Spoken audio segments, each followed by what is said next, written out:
Value को find करते हैं और किस तरह से हम ट्रायंगल बेस्ड क्वेश्चन को सॉल्व करते हैं। अगर एंगल चेंज होता है तो साइड भी चेंज हो जाते हैं, परपेंडिकुलर, हाइपोटेन्यूस और बेस ये सब आपस में बदल जाते हैं, एक्सेप्ट हाइपोटेन्यूस, क्योंकि हाइपोटेन्यूस चेंज नहीं होता है ना।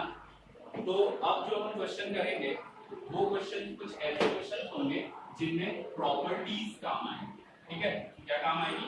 प्रॉपर्टीज काम आएगी, जिसमें जैसे कुछ क्वेश्चन होते हैं जिसमें पर्टिकुलर एक रिजल्ट होता है, एक थ्योरम होता है ना, उसको हमें ध्यान रखना होता है जिससे हम उन क्वेश्चन को सॉल्व कर सकते हैं। ठीक है, अभी हम जो क्वेश्चन सॉल्व करेंगे वो ऐसे नहीं होंगे कि हम ट्रायंगल बनाएं और उनमें वो चीजें निकालें, फाइंड आउट करें, फिर सॉल्व करें। कुछ चीजें ट्रिग्नोमेट्री में ऐसी भी होती हैं जो कंप्लीटली बेस्ड ऑन रिजल्ट होता है ना।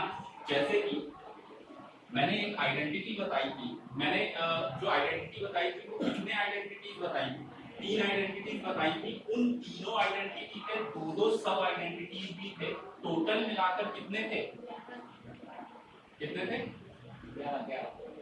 11 थे, जिसमें से 9 आइडेंटिटीज तो वो थे जो अपन को पता थे और 2 एक्स्ट्रा आइडेंटिटीज मैंने बताई। वो कौन से आइडेंटिटीज थे? एक तो था आपका 1 minus sine cap and theta equal to cos theta, और एक था आपका 1 minus cos square theta equal to sin theta। नहीं, मैंने जो आइडेंटिटी बताया था वो क्या बताया था? मैंने ये कहा था कि sec square theta minus tan square theta is equal to 1 होता है।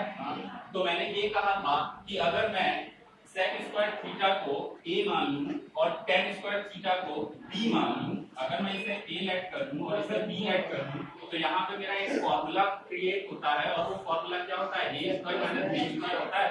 तो a square minus b square को जब हम एक्सपेंड करते हैं तो हमारे पास क्या रिजल्ट आता है? हमारे पास क्या रिजल्ट आता है? a square minus b square equal to क्या होता है? a माइनस b होता है ना। इट मींस यहाँ से हम इसको ऐसे लिख सकते हैं कि sec थीटा और plus tan theta into sec theta minus tan theta is equal to 1 लिख देंगे, है ना। अब इसका मतलब क्या समझ में आता है? इससे क्या समझ में आ रहा है? sec theta plus tan theta into sec theta minus tan theta is equal to 1 है। तो इसका मतलब क्या है? क्या नहीं, वो चीज तो आइडेंटिटी है। मैं ये कह रहा हूँ कि यहाँ पे ये चीज हमने लिख दी, इस चीज का अभी क्या मतलब है? इस चीज का मतलब ये है कि sec थीटा, इस चीज का मतलब ये है कि sec theta plus tan theta की जो वैल्यू होगी वो हमेशा sec theta minus tan theta के वैल्यू का इनवर्स होगा, है ना। अगर ये इनवर्स होंगे एक दूसरे के तभी तो कट कर वैल्यू 1 आएगी। अगर मैं ये कहूं कि sec theta plus tan theta a है, ठीक, या फिर m मान लेता हूं, sec theta plus tan theta m है ना, और मल्टीप्लाई में sec theta minus tan theta है, ये 1/m है, इसका इनवर्स, है ना। तभी तो m से m कटेगा, तभी तो 1 वैल्यू आएगी। बात समझ में आई? कुछ क्लियर है? मैंने क्या बोला? sec theta plus tan theta into sec theta minus tan theta is equal to 1 है। इट मींस इन दोनों की वैल्यू कब 1 आएगी? जब एक दूसरे का इनवर्स होगा, है ना।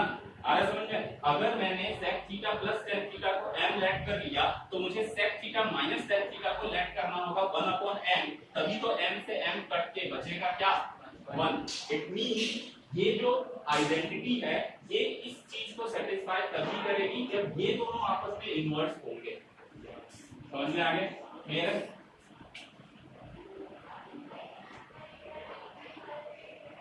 तो क्वेश्चन आते हैं, हमें क्वेश्चन दिया रहता है कि भाई sec theta plus tan theta की कुछ वैल्यू की होगी और हमें बोला जाएगा कि sec square theta plus tan square theta का वैल्यू फाइंड करो या sec theta minus tan theta की वैल्यू फाइंड करो, है ना। तो इसी तरह का एक क्वेश्चन है जो हम लेते हैं। क्वेश्चन है कि sec theta plus tan theta is equal to 5 find cos theta. ठीक,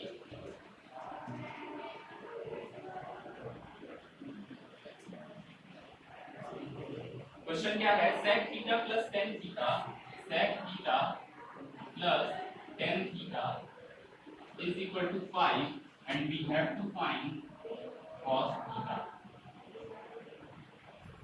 ठीक, ये क्वेश्चन है, sec theta plus tan theta is equal to 5, we have to find the value of cos theta। कैसे फाइंड करेंगे,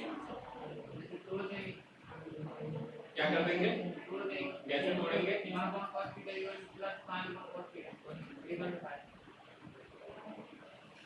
तोड़ने की जरूरत नहीं है। मैंने अभी क्या समझाया, हमारे पास जो आइडेंटिटी थी उसमें क्या मैंने समझाया था अभी, sec theta plus tan theta into sec theta minus tan theta is equal to 1 होता है ना।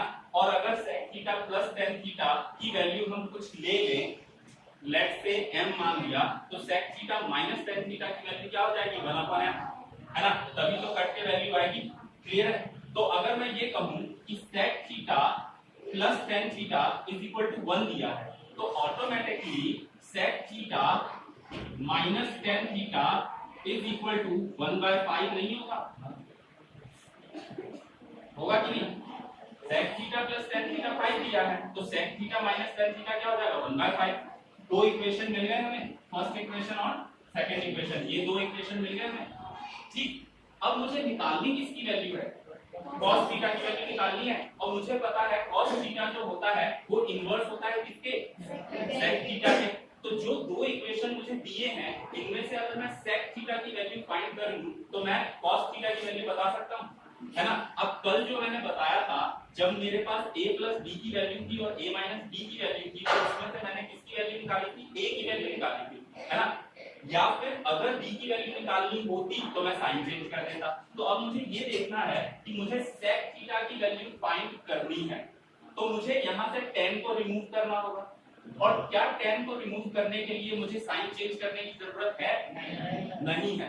तो मैं इस पर डायरेक्ट ऑपरेशन कर सकता हूँ, कैसे करूंगा, मैंने ये लिया प्लस का tan थीटा माइनस का tan थीटा, ये आपस में कैंसिल होंगे, है ना, और sec theta plus sec theta कितना हो जाएगा, 2 sec थीटा हो जाएगा, है ना।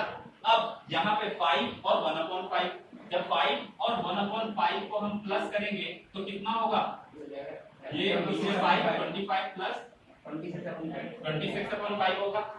क्लियर, तो यहाँ पे हमने लिख लिया 26/5। ठीक, यहाँ से 2 नीचे जाएगा, कितना आ जाएगा, sec थीटा बराबर 26/10।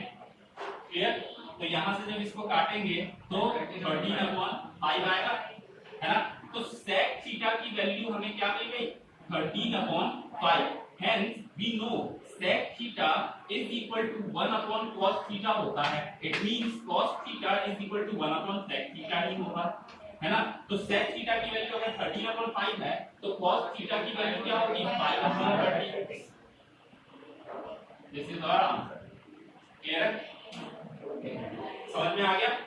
तो हमें तोड़ने मरोड़ने की जरूरत नहीं है, अगर हमें ये रिजल्ट पता है कि कोई भी sec theta plus tan theta की अगर वैल्यू दी गई होती है, तो उसका जो इनवर्स होता है अगर उसको हम उससे मल्टीप्लाई कर दें, then we get the value 1। ठीक है ना। और अगर sec theta plus tan theta की कोई वैल्यू दी हुई है, लेट्स से 5 और √5 और एनीथिंग, तो हम क्या करेंगे, उसका इनवर्स खुद ही लेट कर लेंगे कि sec theta minus tan theta उसका इनवर्स होगा। फिर उन दोनों इक्वेशन से हम अपना ऑपरेशन करेंगे, एक वैल्यू निकालेंगे, या तो sec थीटा या तो tan थीटा, जो भी पूछा उसके अकॉर्डिंग, है ना। अगर यहाँ cot थीटा की वैल्यू पूछी होती तो मैं क्या करता, tan थीटा की वैल्यू निकालता और फिर उसको इन्वर्स कर देता, तो cot थीटा की वैल्यू मिल जाती। क्लियर है, तो ये चीज समझ में आ गई। तो इस तरह से हम इसे सॉल्व करेंगे।